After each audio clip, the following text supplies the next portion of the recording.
Hello everyone, welcome to my channel. Today I'm going to be talking about 10 things that I think you should know about the JET program and coming to Japan. So this is mostly for people applying to the JET program or waiting for their placements or waiting for their results who are coming. There are some things that I wish I knew before coming over. There might be some information scattered online. Of course, every situation is different, but this is from my experience. Actually, a lot of this will apply to most people, some not, but I just think you should be aware because a lot of these I had no idea. So let's get started. Number 1, subsidy.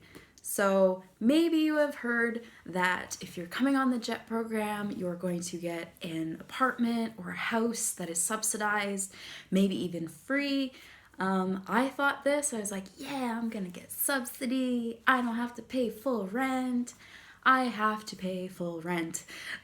So where I'm living right now, I'm the only foreigner here.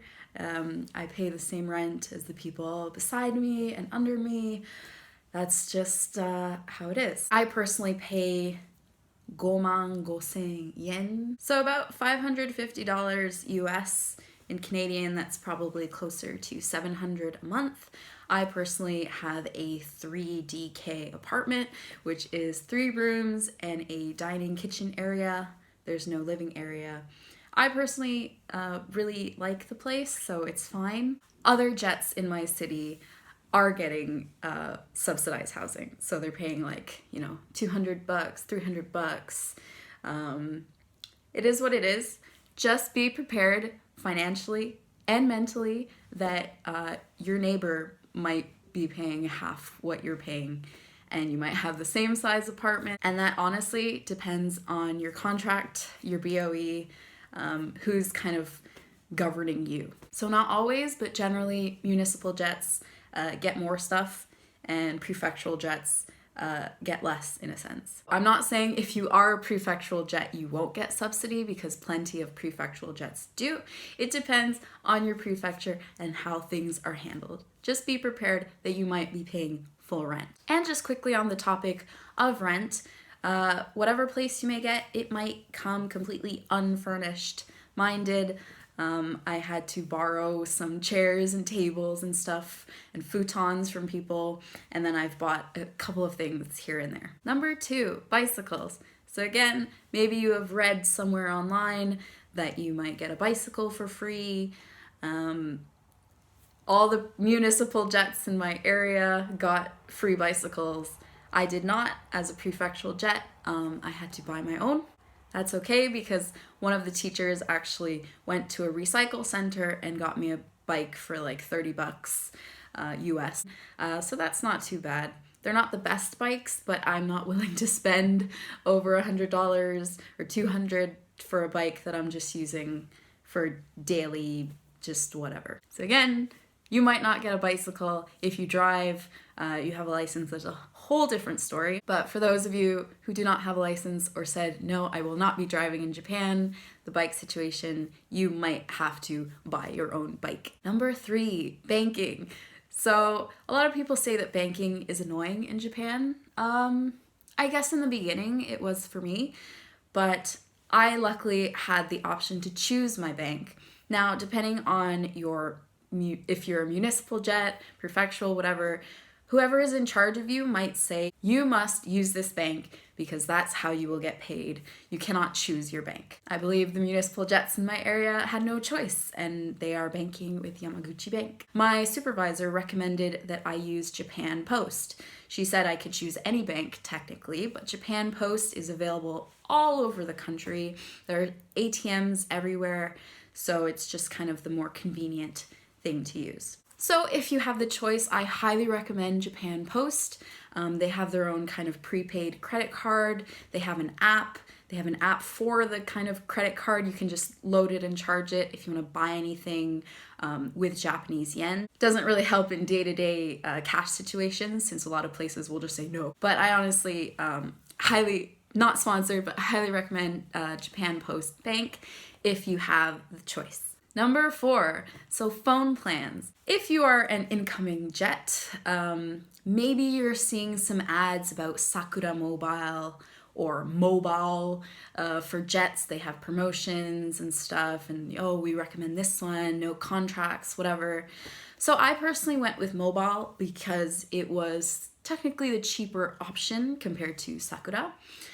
But I'm now learning that if you want to keep that number and switch your provider in Japan, Mobile does not offer an MNP, like a mobile number portability something. So you have to get a completely new number. Sakura, on the other hand, is much more expensive. But if you want a number at first, and then you can cancel and then port that number over, you do have to pay about $30 plus tax to get that MNP reservation number to bring to another mobile provider. At least it's available if you need it. I've been here for quite a few months now, and I have to consider if I want to change my number, because then I have to change it at every institution with everything. So I wish I knew that.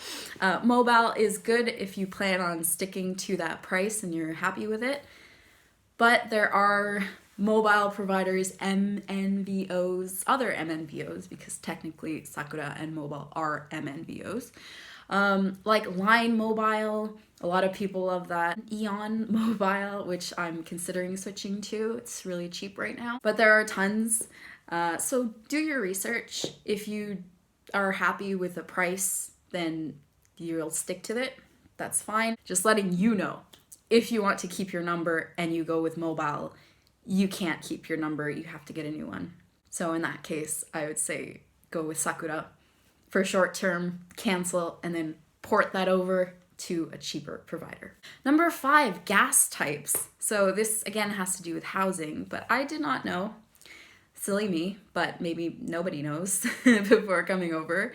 There are 2 gas types in Japan. There's city gas and LP gas. LP stands for liquid propane, and it's kind of private, I guess.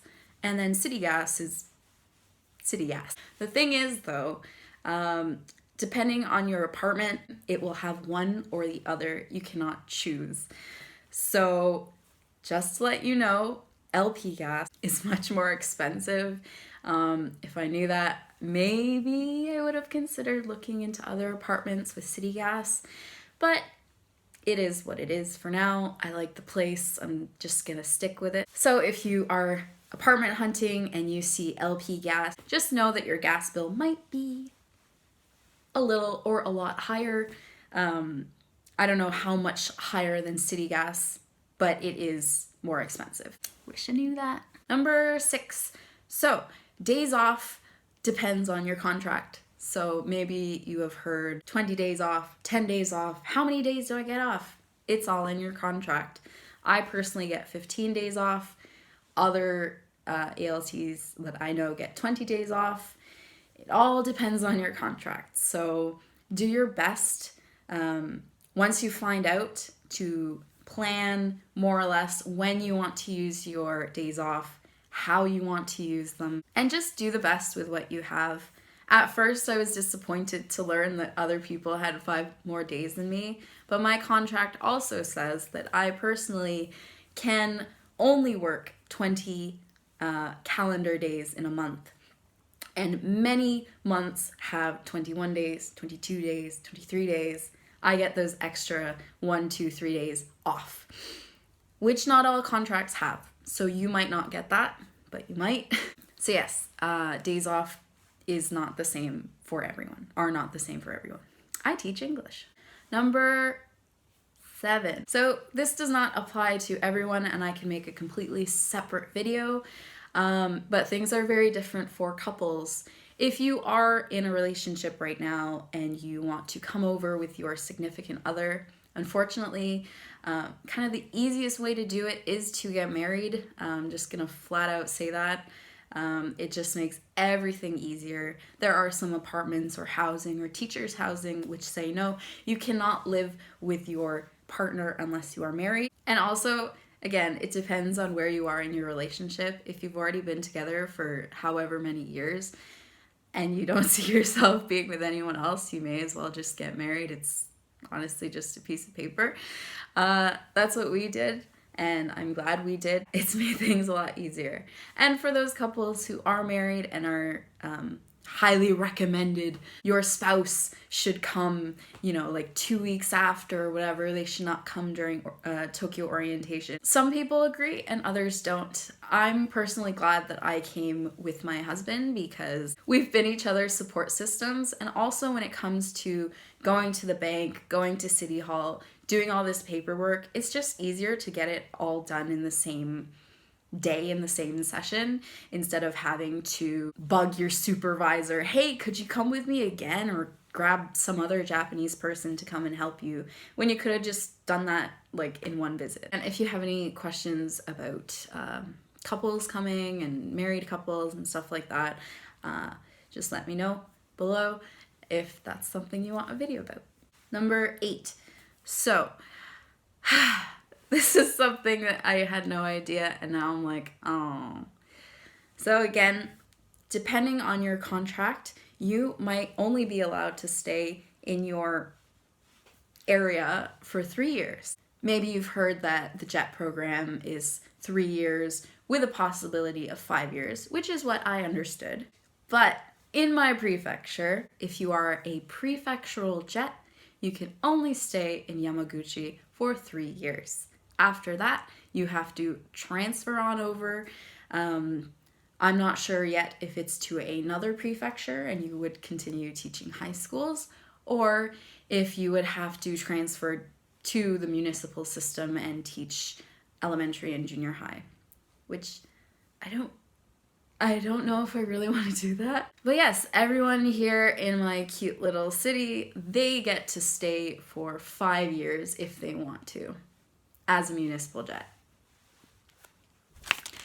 So that's kind of annoying. If I want to stay for 5 years, I have to move after 3 years. But I mean, hey, it could be a good thing. Maybe I'll get to go to another prefecture and experience life for 2 years in a new environment with new people, and that's not all that bad. But I would still have to leave everything behind here that I've built in that 3 years, and not really looking forward to that. Again, every prefecture is different, every board of education is different, your contract, everything. So maybe you get to stay 5 years and that's dandy, but just know that there is a possibility that your prefecture has a certain year limit and then you gotta get out. Number 9. So this has to do with money and pension. Yay, pension. So since we are living in Japan, working in Japan, we do have to pay into the pension system. Now the good thing is when we leave, we have the option of taking it out as a lump sum, or I think maybe transferring it into a pension in our home country. Most people would rather just take the lump sum of money and be like, yay, money. But I didn't know, so you should know just in case you don't. That's only up to a maximum of the last 3 years you were in Japan. So if you stay 5 years, you don't get 5 years of pension back. You get the last 3.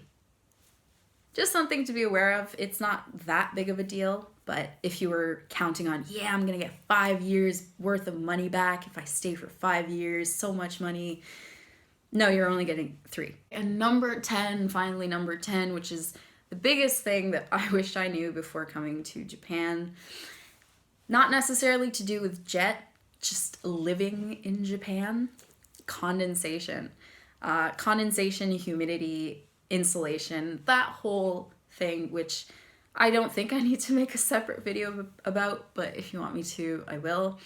So in Japan, because insulation is crap, there's no central heating, it gets really gross. Mold is a thing, so you really have to keep up with cleaning. If you're not clean back home, you better get clean when you're in Japan. I will insert a video of an example of what the condensation looks like when it's cold inside, because I don't bother with the heater. And it's not that much more cold outside, maybe, a 5 or 10 degree difference, which I guess is a big difference. And what that does to the windows.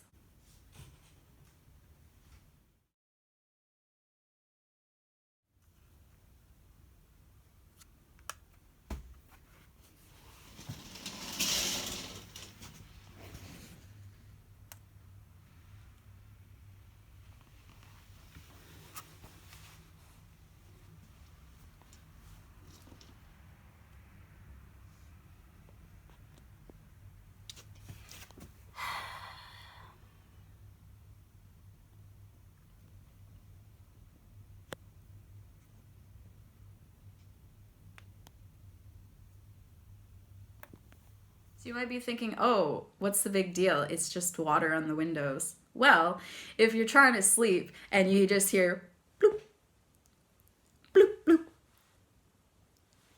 bloop, bloop, bloop, it kind of keeps you up, and even if you wipe it, it's just going to recollect in a few hours, depending on how cold it is outside and how warm it is inside, and it's just...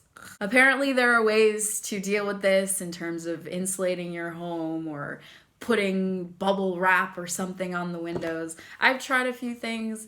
They haven't worked, so if you know how to do it or know a good video on how exactly to insulate your home in Japan, please send that over. Yeah, that's honestly like the major thing that I hate about living in Japan is just like that temperature weird, just the... Oh, and you can buy this thing for your home to check your humidity levels and your temperature at home. Sure, you can buy just a regular thermometer, but this is kind of cool.